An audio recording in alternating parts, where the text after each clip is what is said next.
Hi, it's Jackie here with the LGFA, and we're back for another review show with the TG4 All-Ireland Championships in full swing. And I have three very special guests with me today to chew the fat over everything that's been happening and may happen over the coming weekend. Councillor Emma Murphy, into her final days as Mayor of South Dublin, is top left-hand side of my screen.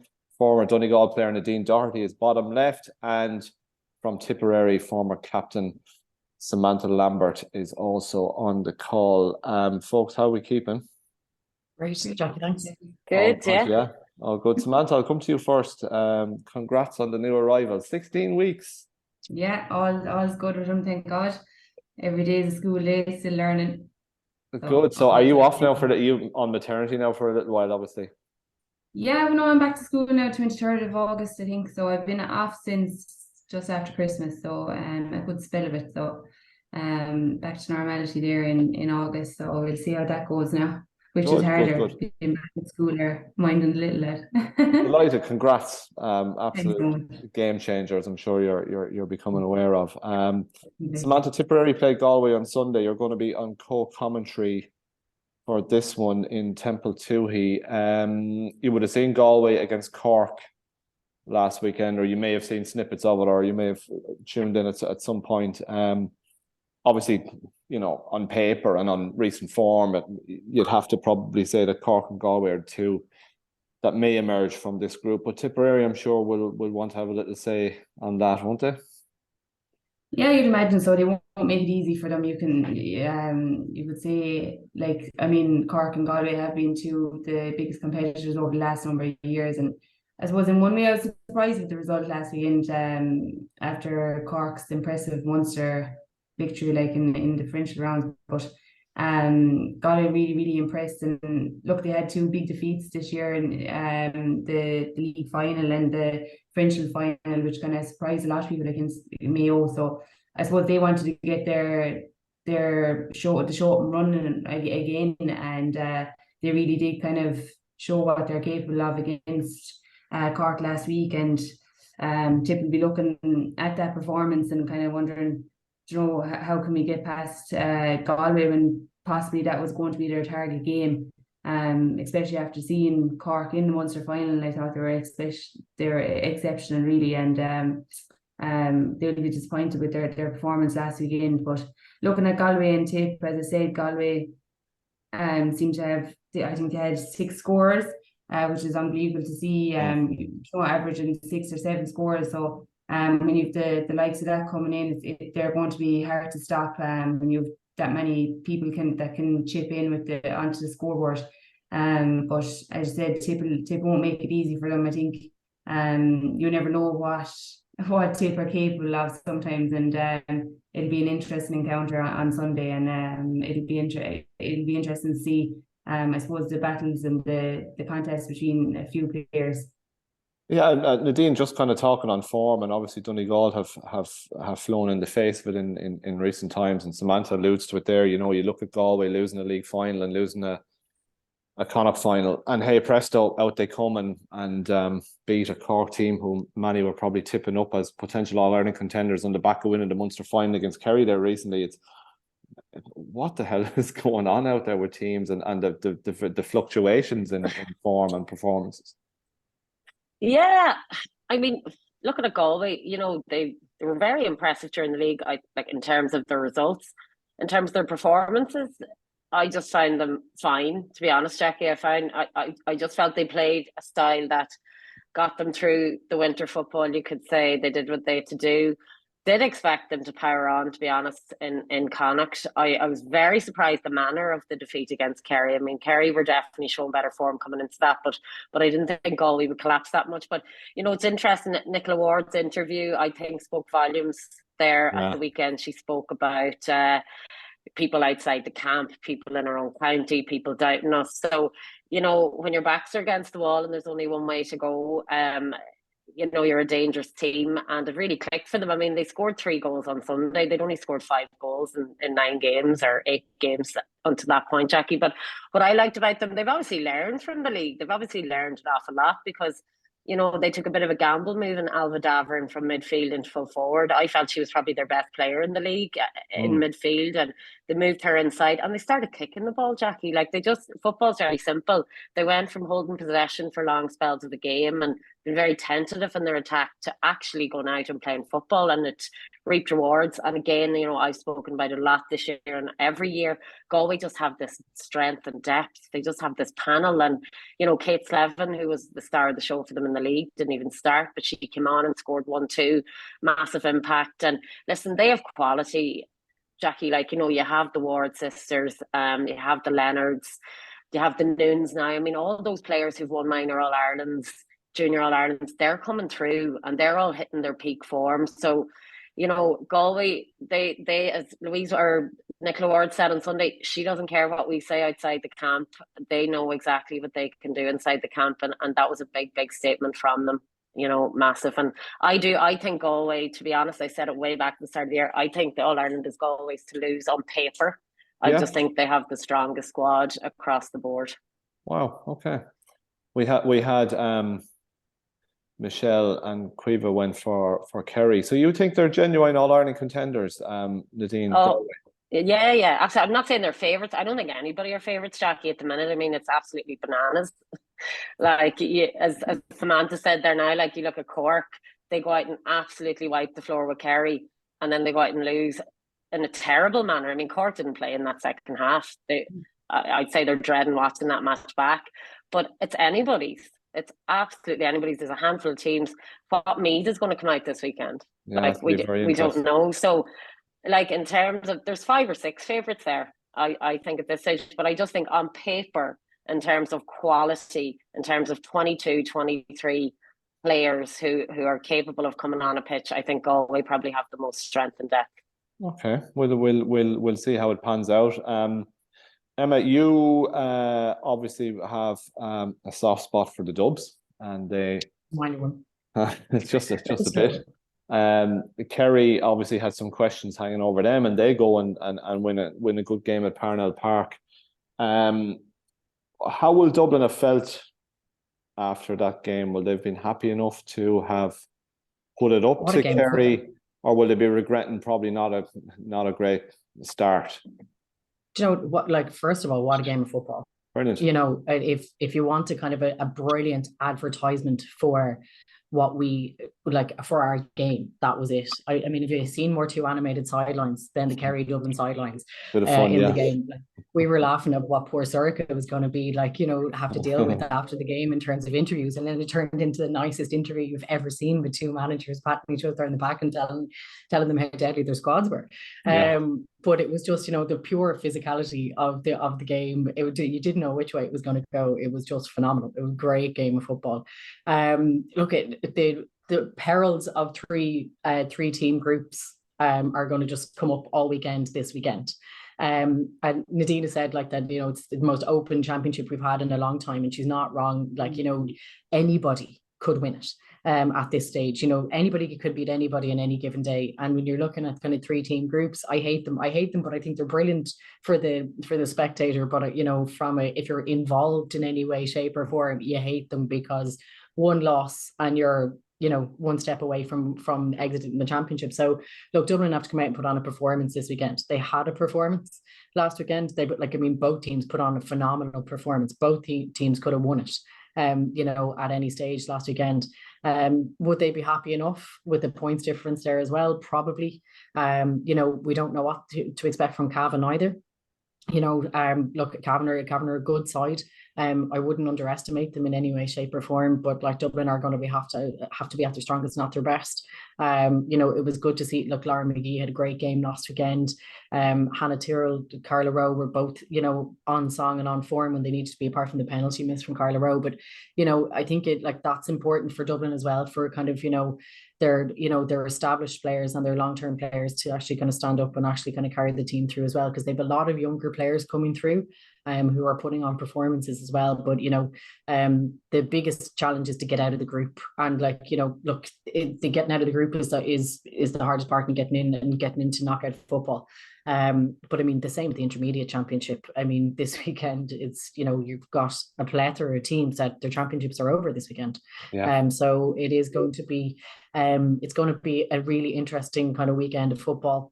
But it's also like we'll have all the devices on the go at all times, like watching games as well.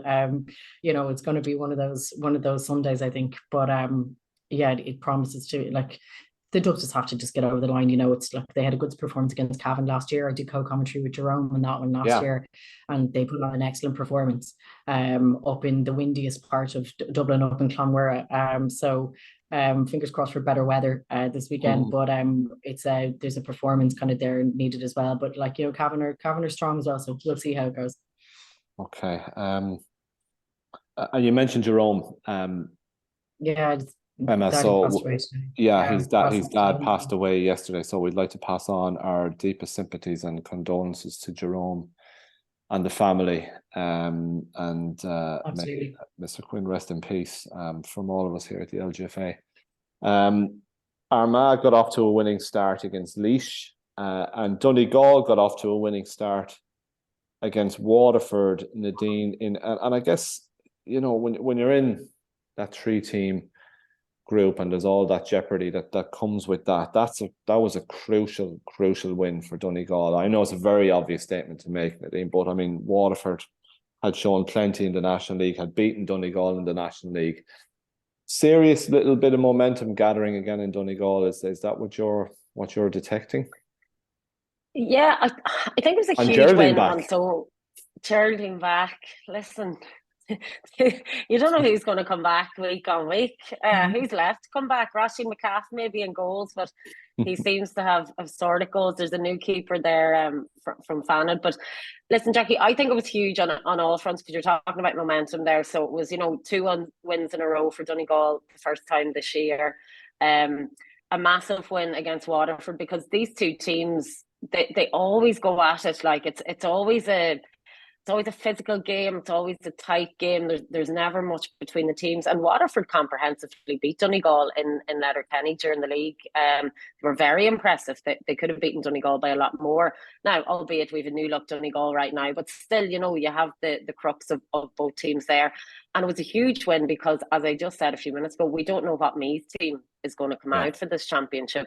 And they're the current All-Ireland champions, they're double All-Ireland winners. So, you know, regardless of what has changed there over the last couple of weeks in terms of management, even if management had stayed the same, we were going to get, you know, a very competitive Meath team. So look, Donegal will be delighted with it. They are building, Jackie, you know, they were without Karen Guttery and Tanya Kennedy at the weekend. Shelley Tuig was on the bench. I mean, Niamh McLaughlin was off form, even though she was fantastic. She wasn't 100% herself. She came off injured. They're building. It's all clicking into place for Maxie. He's a good convincer. So he's obviously done a lot of work over the last couple of weeks. And listen, call a spade, Jackie. These girls wouldn't be coming back near a football pitch if they didn't think they were in with the chance of winning an All-Ireland. They're, you know, the soul, I suppose, and core of that team. Those girls have been about for so long, and they're all back for one reason and one reason only. And listen, you know, you look at Niamh Hegarty there, she was probably the best player across the championship over the weekend. She's in there full forward. She used to play in there the odd time, but he seems to be deploying her in there full time, and she was absolutely brilliant. They're playing one-touch football. They're still very compact at the back. They're playing a double sweeper. They're going to be very hard to beat. They are, you know, and I'm not gonna build them up, but as I said, there's so many teams at the same level right now. There is no reason why Donegal can't go longer in this championship. But just look, getting that first one against Waterford, and look, if Meath beat Waterford this weekend, Donegal are through to a quarter final, and who would have said that? even a month ago. I wouldn't. I'd written them off in Ulster. I'd put my hand up. Absolutely. They were so poor against Cavan. They were so poor against Armagh. And then it all clicked in that Ulster final. And it's amazing what a bit of confidence can do to a team. And a few superstars, obviously, and all-stars added back into the mix. Absolutely, absolutely. Wherever he manages to, or however he manages to get them back, he certainly manages to do so. So you could also have a scenario, Nadine, after Waterford and Meath at the weekend, where if Waterford win, Donegal, yeah, which is a possibility. Absolutely, it could be what Donegal could find themselves in a position in the final round where they could knock out the champions. So, you know, there's a lot of potential little scripts that could be written here. Some interesting games coming up over on Sunday. Samantha, we're obviously looking at our two TV matches: our Armagh against Mayo, Waterford against Meath. We've touched on Tip and Galway, and Emma has mentioned obviously Cavan and Dublin up in Kingspan, Breffni, and hopefully better weather lies in store. And we're following the. You were on the back of a truck, wasn't it? What was that? A tractor. Back to some, A tractor. It was in a forklift. Right. Forklift. One of those forklift things that were lifted up. There's a name for it. I'll be killed by the country cousins and my wife. But there is a teleporter. Yeah, a teleporter. We did the whole match from a teleporter in the windiest day in Clonmara up in the Knoll. It was great crack. There's one of the best photos I've ever had taken of myself. I look terrified. So as it shook, you know, it was great. It's not all glamour. Armagh Mayo, Samantha, we're kind of talking about potential All-Ireland contenders. Armagh Mayo, I mean, Armagh won Division 2, got to an Ulster final, seemed to recover pretty okay last weekend against Mayo, who beat Galway in the Connacht final. I mean, Galway beating Cork. Where is the form line? Nobody knows. And then, as Nadine has kind of mentioned, what kind of a Meath team are we going to see on Sunday with you know, the little bit of upheaval and that recently? It's certainly all very interesting, isn't it? Oh God, yeah, Nadine has said it. Like, it's pure. It's very wide open this year, and like it's hard to call, to be honest. You have so many clashes this weekend as well between Armagh and Mayo. You have like the Tip Galway kind of contenders there as well. You Waterford, Meath. Like, there's so many, and I suppose the Armagh Mayo game for me is probably going to be the clash of the weekend. I think it's going to be very, very tight. The two of them are going to be pushing for a good performance, and I think Armagh after last weekend as well, they want to push on and just solidify their place in the quarterfinals after beating Beach last weekend.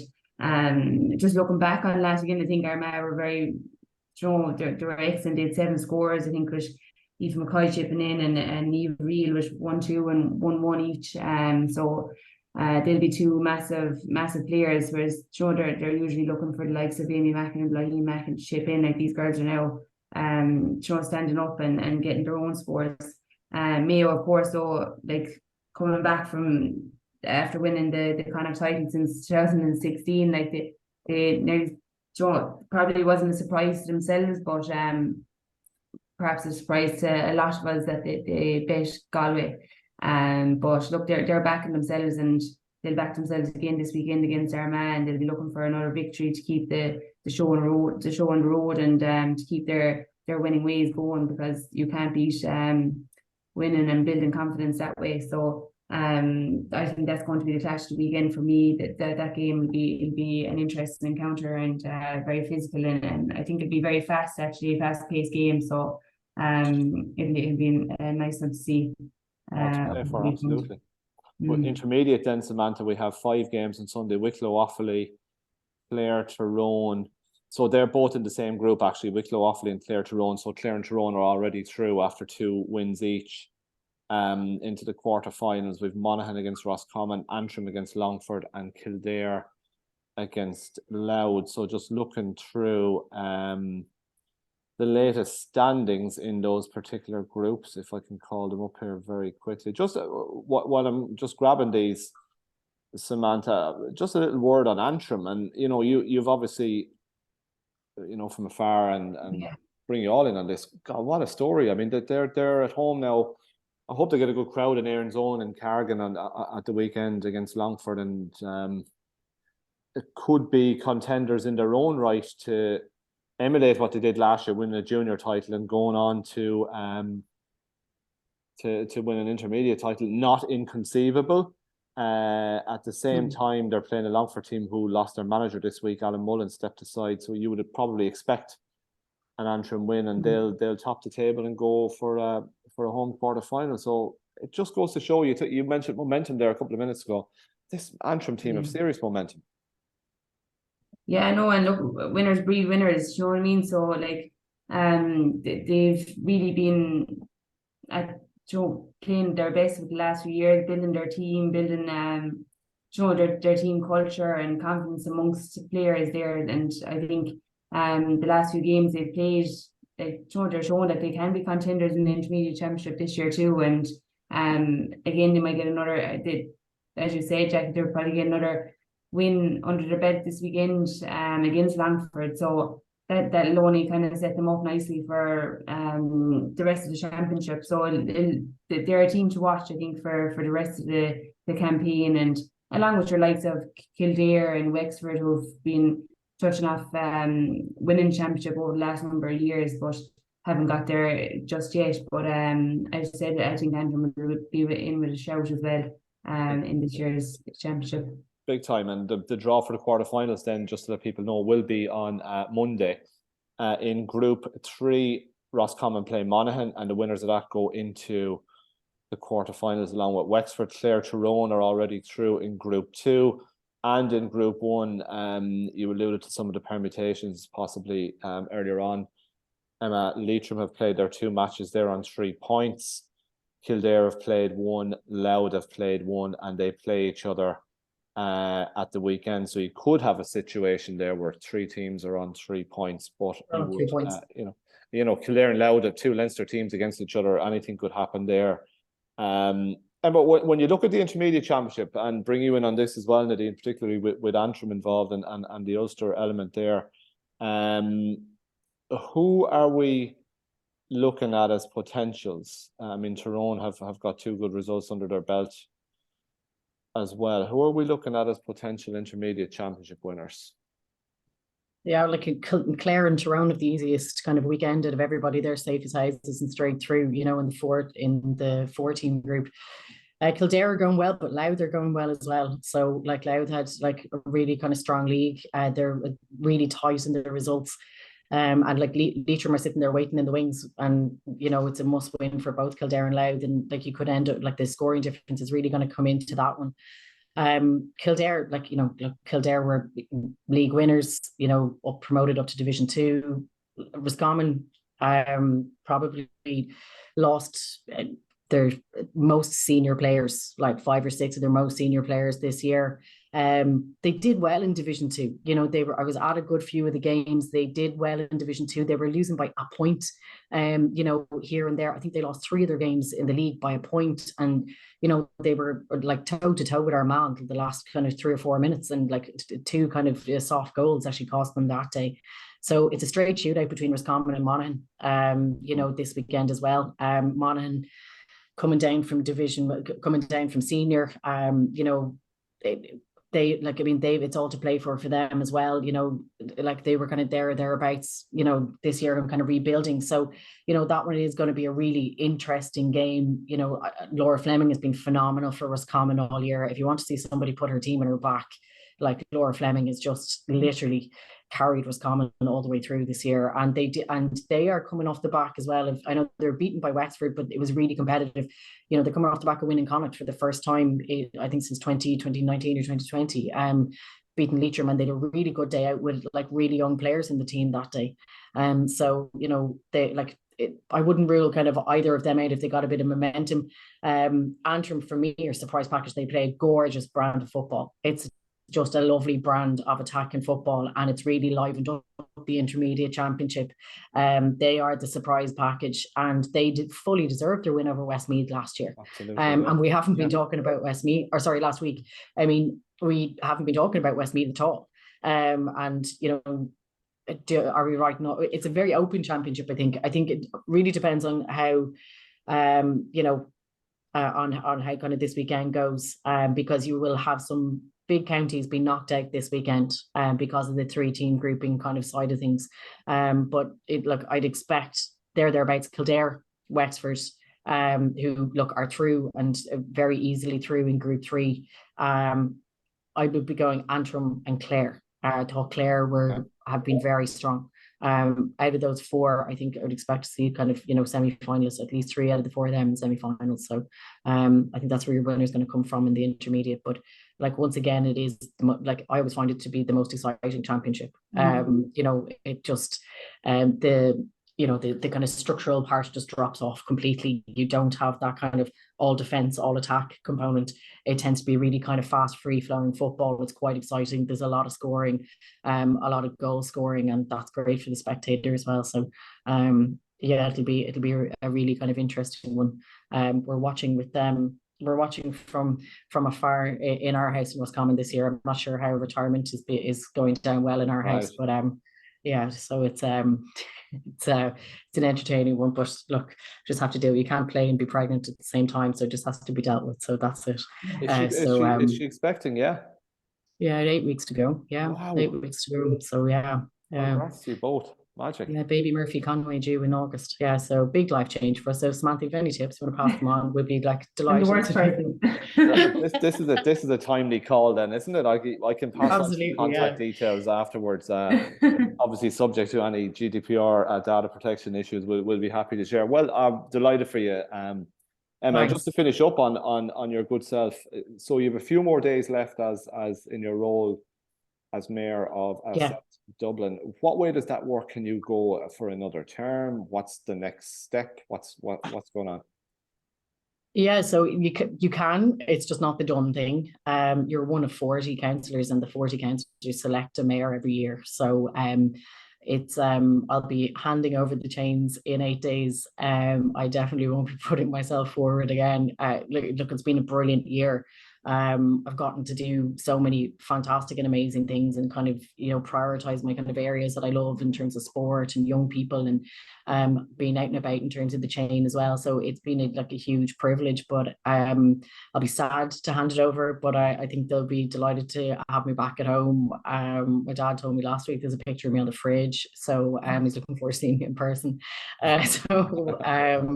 You know, it's a massive privilege. You know, it's a massive privilege, and it has been the best crack I've ever had professionally. You know, it's just been so much fun. So which is, you know, every day is different, and you really don't get to do that a lot in your kind of professional career, that it's just every day is great crack. So yeah, there'll be an incoming mayor now next week. There's a few front runners for it, so we'll have another election next week, and yeah, I'll hand over the weighty, metaphorically, physically heavy chains now next week. So I won't be carrying 3 kilos of gold around my neck again. So, but no, it's been a pleasure, and it's been a big privilege. So, and it's been great. I'll never do it twice. You know, there's no name on the chain twice, apart from one. But that was a bit of an anomaly for somebody to fill a gap after someone was elected to the Dáil. But you generally don't tend to. You'd be comparing the second year to the first year, and I don't think it would ever kind of be the same. So, yeah, it's been super. Brilliant. Yeah, you'll be swapping chains for nappies. So yeah, that's the plan. not quite. So as I'm heavy. told. Yeah. Not quite. Yeah, as so heavy. I'm told. Yeah. Emma, pass on our best wishes to Caroline. I will. And we'll be talking to you over the coming weeks, no doubt, and we'll keep in touch. And Samantha, the little fella's been as good as gold. Not a peep out of him there. He's fast asleep, is he? I know. Yeah, I'm afraid to check him. If I look in, he might move. Do you want to stay on the call for another few minutes there? Yeah, I know. We'll get your expert insights in Temple Tuohy on Sunday. We look forward to that as well. Nadine, good to see you. Hope all is well in your world, and we'll be in touch again real soon. So, folks, that's it. We've as you've alluded to, and as everyone's alluded to, a very, very exciting weekend ahead, and the picture will become a lot clearer. So for now, folks, my very special thanks to Councillor Emma Murphy, to Nadine Doherty and Samantha Lambert. Folks, thanks a million.